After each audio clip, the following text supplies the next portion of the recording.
tenemos primero. El primero llámase el Neño de la armadura rota. Y dice así: el Neño de la armadura rota. El Neño que llora con los huellos abiertos, sensible como un mapa de repulgos vendado.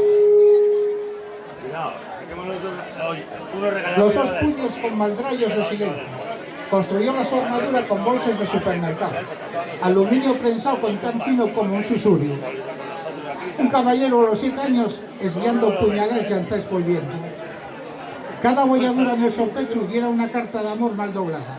Cada moretón la voz de un padre llamándolo blando.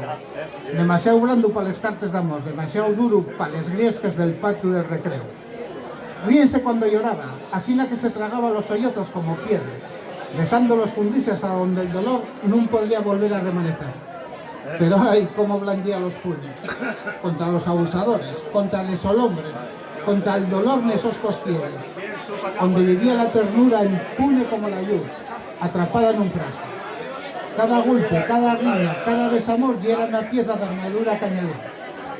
Latón, fierro, escames de cuélebre, adamantium, diamante, y la lógica evolución.